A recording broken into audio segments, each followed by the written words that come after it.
do it? Yeah. So you fill in when I stop. Yeah. Okay. Well. Okay, so I've already introduced you, but you don't know that, but I have. And the recording's on, so I'm just going to welcome you in and ask you to share your story of hope. Are you ready? So 3, 2, 1. I am so excited to have both of you here today. And so I know that at the beginning of every show, we share a story of hope. I think that those powerful messages get out in the world. They become miracles for other people. So do you want to do that with us today? Oh, we'd love to. Why don't you go ahead and start? Okay, so I want to share this story of hope. It was this epiphany for me that I had last year. And I was preparing to speak to a group of women about hope. And I was studying and preparing, and all of a sudden, I remembered some pictures of our son. Our son had a brain tumor, and he had surgery when he was 16, and he had this scar that was, I didn't like it, because it went from the tip of his forehead all the way down to his ear. And he loved to keep his hair really short to show his scar. He was so proud of this battle wound. And we really didn't understand why that was so important to him for a long time.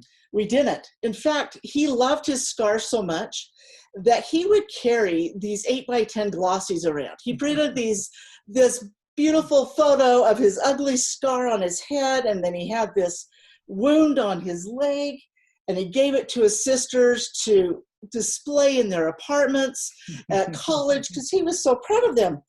And anyway, I started thinking about his scars, and they didn't bring up happy feelings for me, feelings of hope. And I thought, this is strange.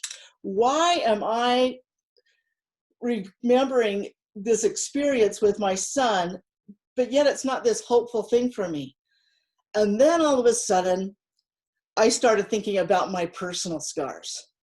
And my personal scars in my life that I hid. I was ashamed.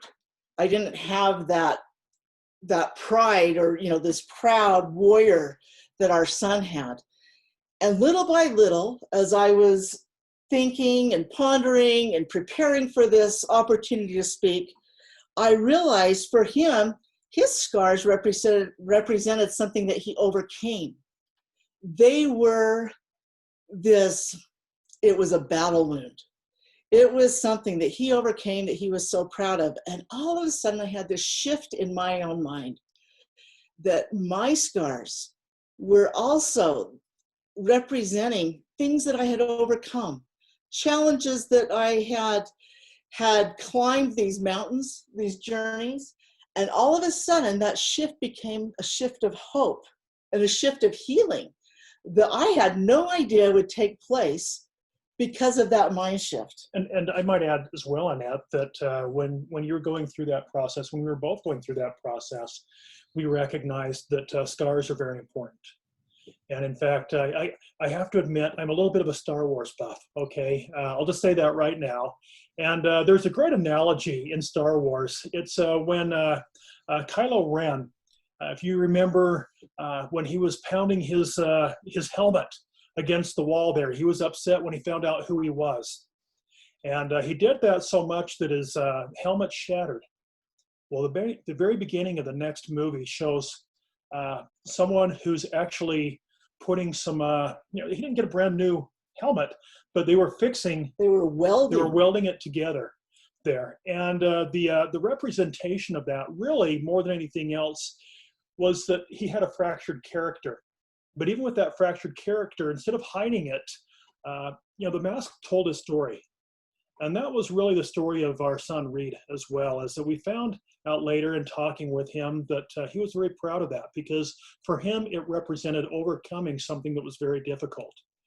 And as Annette and I have really thought of this over the last number of years here, we've recognized that there's nothing wrong. We're all human, and we all have imperfections. And because of that, we have to recognize that the best thing that we can do is to really address those issues head on. I love that you told that story. I will honestly, people are going to shoot me because I've never watched a Star Wars movie. But I can totally relate to that story because I tell the story all the time of when they created Superman, that it was a flop. Nobody wanted to get into the character until they added kryptonite and he had a weakness. And that became like, we became more relatable to them, right? We know that if they can do this, so can I. They can manage to get through that, so can we. So I love that he was using his scars as kryptonite to become powerful and strong and share his voice. Too often I think we're trying to be perfect in everything that we can do, but there's nothing wrong with being imperfectly perfect. And I think that that's something that he really represented. And I think that as Annette and I have been talking about this idea for, like I say, a few years, it's been something that we've recognized that we don't have to act like we're perfect. There are too many people. You get on social media today, and all you see is people that have all these wonderful, perfect things that are happening to them. Recognizing that, okay, there's got to be some scars there somewhere. There's got to be something that defines this person for who they are. And that's what we believe hope is all about, is not hiding those scars, but recognizing that through changing habits, through changing our objectives. Ernest Hemingway said that the world breaks everything, and afterwards, many are strong at the broken places. And I think that's really the hope right there, is that we have that opportunity of being able to find that opportunity of curing and helping those broken places to heal.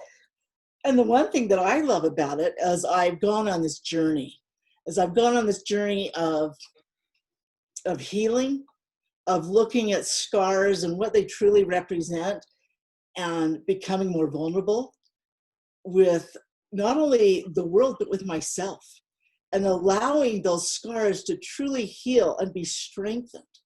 And what I have found is that there is beauty. There is beauty that lies within, in those scars that is incomprehensible, really. If we didn't have scars, then we're just everyday Joes, right? Or Janes, whatever. But it comes down to what Brene Brown always says, and that is owning your own story. Mm-hmm. And as we try to own our own story, we recognize that story might be imperfect. But our objective is to make that something that not only we grow from, but one of the things that Annette and I have tried to do in our own community is to help others to recognize that it's okay to be imperfect, as long as you're moving towards finding a way that you can cure yourself. And I love that too, because curing doesn't mean whole necessarily, right? But we can be cured without being physically made better, but we can cure our soul. Or we can cure our body, but not cure our soul. But can we do it together? We believe we can.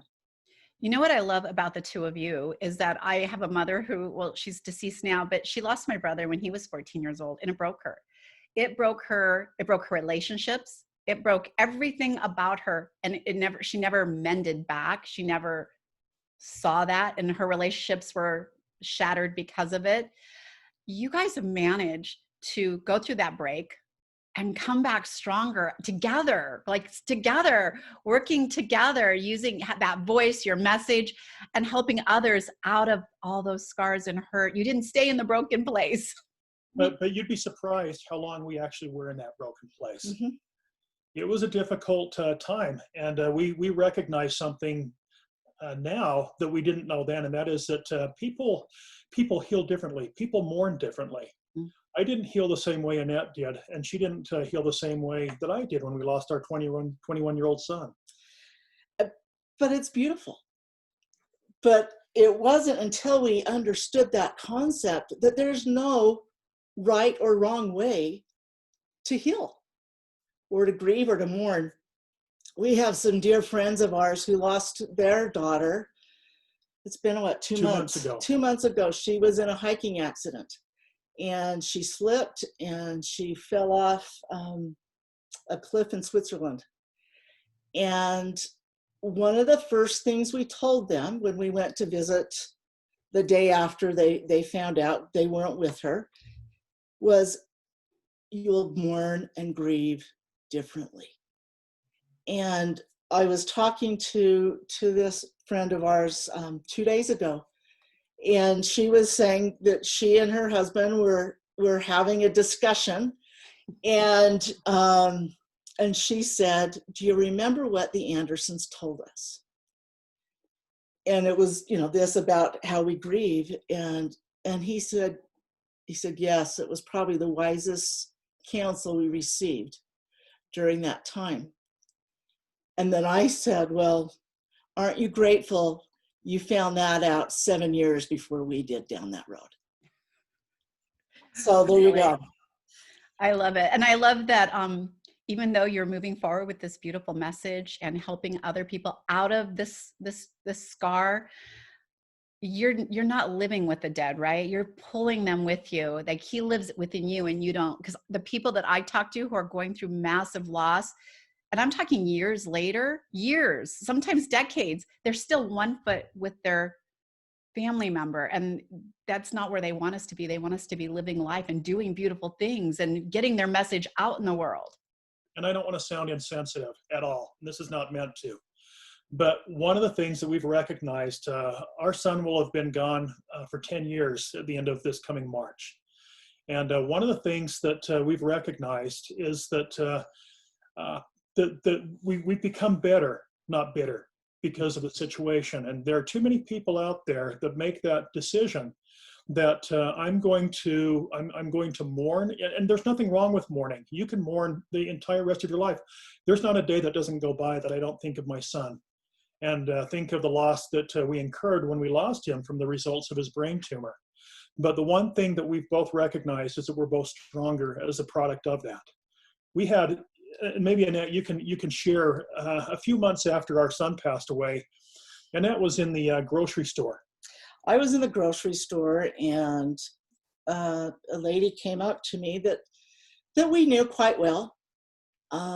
And she said to me, are you... Before you go there, she had just lost her son about a year before, to put it in context. Anyway, she's told me I was living a lie. Because I just looked at her with this confused look on my face, and she said, well, you smile, and I've heard you laugh. And Jana, I have a boisterous laugh. And I said, I do, but that's been a conscious choice. But I said, you don't always see me when I am having a hard time, when I am really missing him, when I'm crying, but we choose, and I am choosing to live and to honor him with how I live. And he wouldn't want, just like you said, he wouldn't want me to sit around and lose the rest of my life and feel like I can't laugh or smile or be happy for anyone because I don't have him. That's not who he was, nor is it, I don't believe anybody would want to have those that they love go on that way. And the saddest thing for me is that this woman, this friend of ours that, came up and asked me that, she hasn't figured it out. She's like your mother. And it breaks my heart. It breaks my heart for her husband, for her other children, her grandchildren, because it's a sad, lonely world when you put those walls up and you set those parameters and don't let anyone in. I mean, seriously, think about when you get through the process, if you pull the better and not the bitter out, look at the change you're making in the world, all because of the journey your son took you on.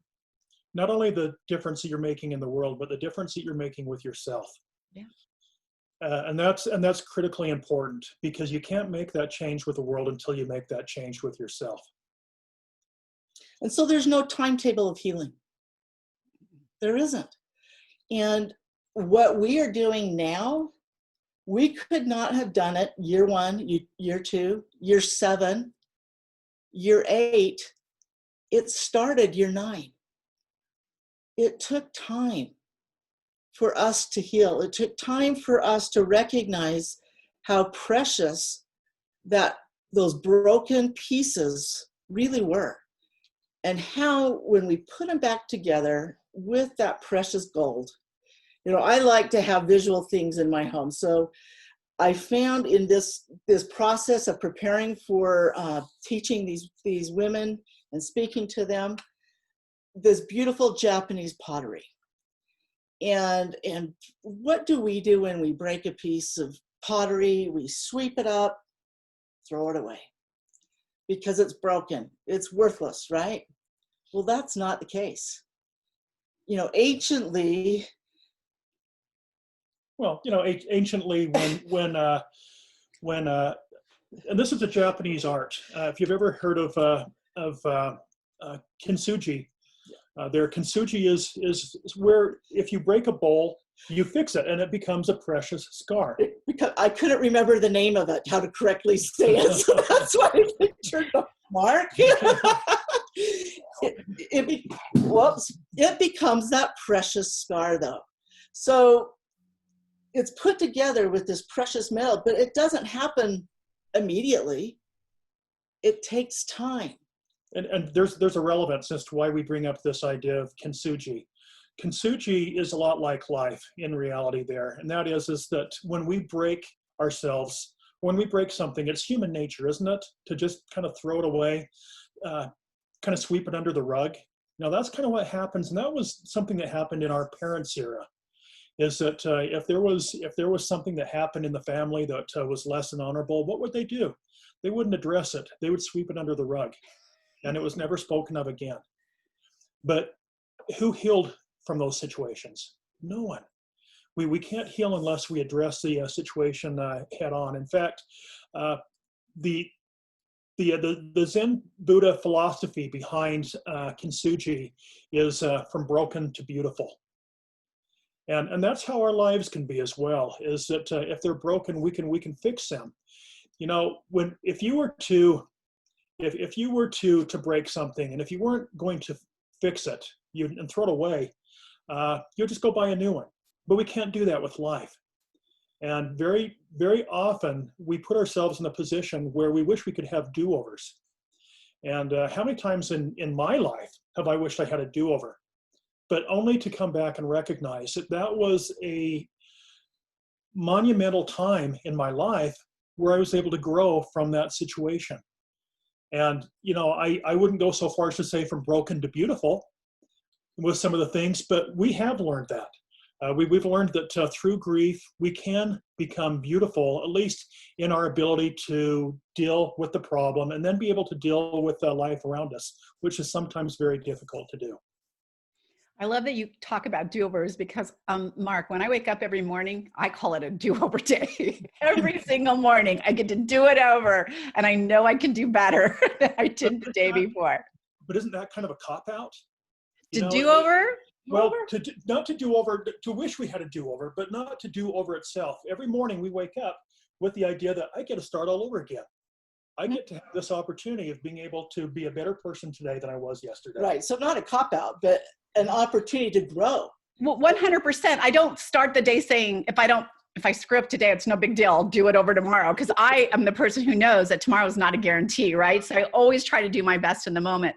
But every morning I wake up, I'm grateful that I have another day to take all the feedback from the day before, from the things I maybe didn't get so right, that I get to do over and show up and do better. So yes, I totally get what you're saying 100%. If I was using that as an excuse, it kind of is a cop-out from like just doing your best every day. But we don't do our best every day. And Try. because we don't do our best every day, we do have those opportunities to make things better the next day. But I also believe we need to be kind to ourselves. And on those days that we are less than what we would hope we may have set out to do, our to-do list, that we didn't, check off everything, or we just needed a day that, I just want to pull the blankets up and I just want to watch a movie. Guess what? We could do those once in a while. But if we beat ourselves up all the time because we don't, follow this formula perfectly, then it's hard on ourselves. We've learned that people sometimes have unrealistic standards, and they think, if only if I could be like the Joneses down the road, not realizing that the Joneses also deal with the struggles of life. And because they do, and because we don't necessarily see it, we put ourselves in that unrealistic expectation. And we decide that we have to be perfect, and we have to put on this persona that everything we do is perfect. After we were married, and Annette and I, we've been married for 36 years. In fact, we just had our anniversary last Sunday. And as we were talking about things, I remember I had this idea that came from my home, that when you get up in the morning, you make your bed every single morning, and it can't be 8 o'clock and your bed's unmade.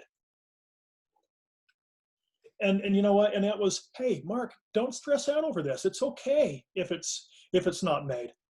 And you know what? We had to kind of learn and to grow that way. And both of us, I hope, have helped each other over the years to become more authentic in that way.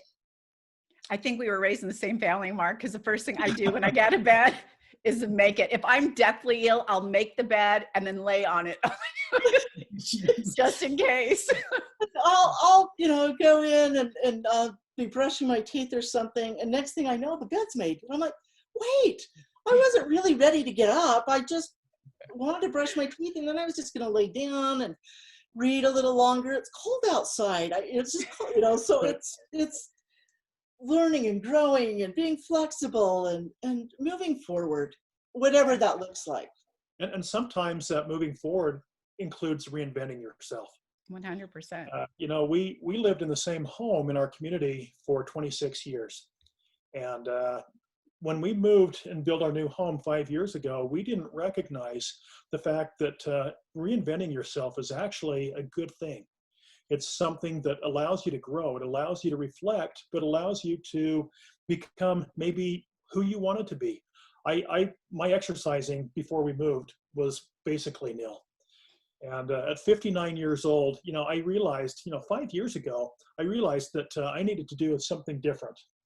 And so one of the things we did when we moved here was we both started going on hikes every morning, something that we hadn't done before. That was part of reinventing ourselves, trying to change our current culture to something that we knew would allow us to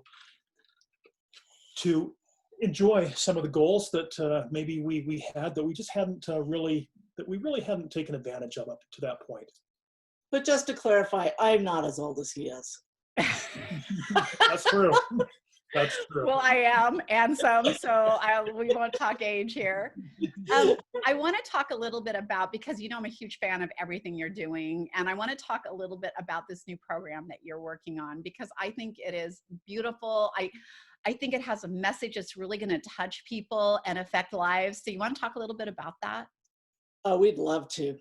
So it really is based on this whole story of hope, and what we've spent so much of this time we've had together talking, and that's this about precious scars and finding who we really are, and healing, and this journey of healing and hope. And so we have actually created a course that we go on this little journey together, and we talk about being broken. We talk about healing. We talk about taking the time to allow ourselves or our bodies or our piece of beautiful pottery to heal, to be cleaned, to be nurtured, and then to be put back together. And it's a process. It doesn't happen overnight. There was a lot of times I told Mark, I just wished we could already be to the end of this journey. And I didn't understand the beauty and the power that's involved in the journey. It's not the destination, it's what happens when we start and we, go over those rocky ridges and climb those rocks and find the cairns along the way that will help us to heal. And so we're excited. We're excited to teach this course. We're excited to offer a kit where we actually show individuals and teach them how to make their own kintsugi. And it's beautiful because it's powerful when you you take this beautiful piece of pottery and you break it.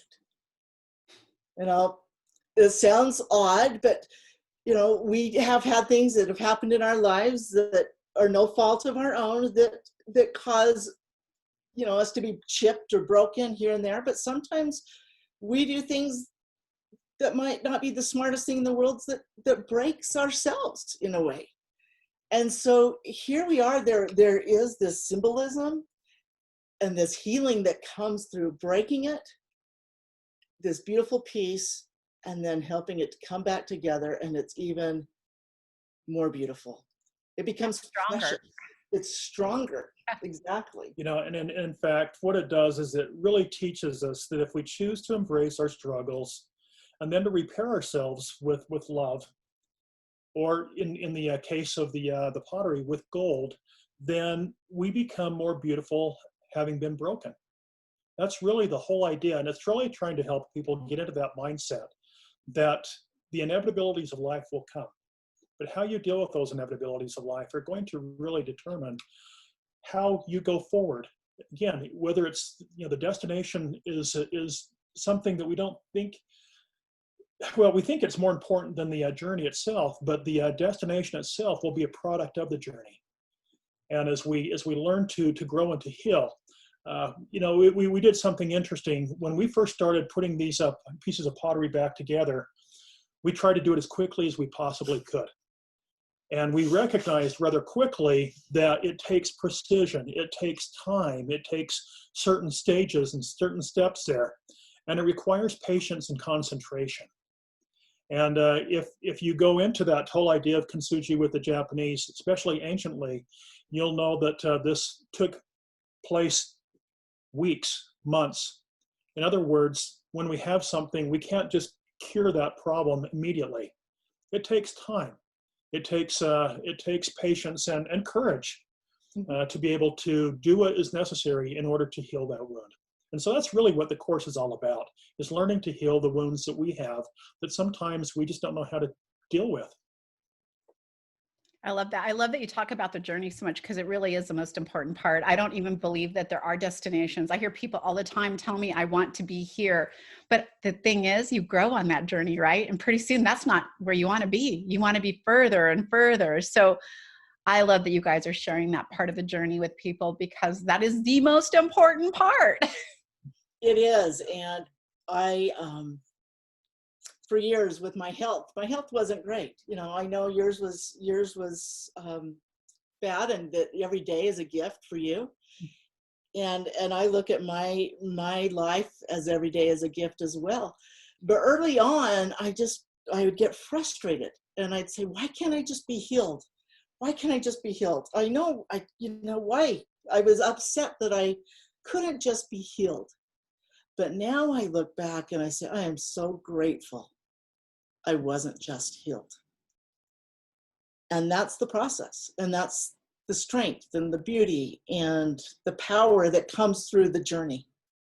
I love that too, because I never did get healed. My stomach didn't grow back. I still have the exact same prognosis, except for I chose to thrive in that prognosis, whether it's another day or another 50 years. All that matters is right now. So I totally agree 100%. I want to talk a little bit about your free offer, because I think it's pretty amazing. And I want verbally to let people know how awesome it is, instead of just having a link in the show notes. We have developed our podcast. We have developed an app, a Carry the Load app. And in that app, you'll find great tools of inspiration and connection and growth and healing along the way that will continue to add. But we also have in there a free offer that goes with that podcast. I keep saying podcast because we're in on. I'm glad you're saying it, because I would like you to give a blast out to your podcast, because it's awesome. Because we do have a podcast as well, and it is awesome. You know what? It is one of my favorite things to do, is chat with people like you. But in our app, you'll also find we have some workbooks.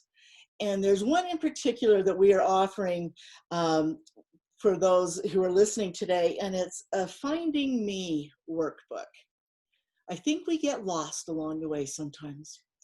And just like Mark spoke about reinventing ourselves, this is a way that we can actually take the time to go through this workbook to help us find maybe who was lost, who are really meant to be, who's inside, that's wanting to come out.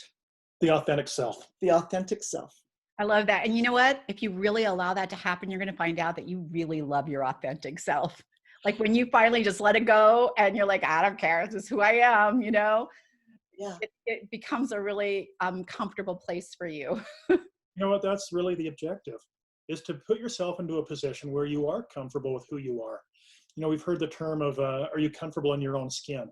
Too often we're not. And so the whole idea behind this course is to put ourselves in a position where we don't wake up every morning regretful. We don't go to bed every night wishing I could have done things differently, and continuing to worry and worry and worry about things that are beyond our control. And so the whole idea behind this course really is to find ourselves and put ourselves in a position where we can learn to love ourselves, because that's one of the most difficult things. We can be kind to people around us, but sometimes the most unkind things we say are to ourselves, whether it's actual words themselves or the way that we proceed in life. We don't put ourselves in a position often where we can look back at ourselves and give ourselves that occasional pat on the back, realizing that, you know, I did my very best. I think that's a beautiful message to leave this on, because we all should be showing ourselves some love. And I say this all the time, and I know you guys would agree. I have people who are like, my husband never tells me, my mom never said. Say it to yourself. Like, what better person to say to yourself? Like, you got this. You're doing a great job. I'm so proud of you. I love you. You look amazing. You're blah, blah, blah. But why are we not saying that to ourselves, right? We shouldn't Right. have to wait for someone else to tell us that. Right. We could be our own best friends. Exactly. And that's something, honestly, I have learned through this experience with COVID, in being, you know, more isolated and staying home a lot more and not, you know, going and doing things with friends and family. But I've learned to be my own best friend. And that has been a gift of this crazy year that we just had. Well, thank you both for being on the show today. And we're going to have you guys on a couple more times throughout the year, because we want people to hear more about what you're developing and how you're showing up and serving the world. So thank you guys a lot for coming on. Thank Good to you. be with you.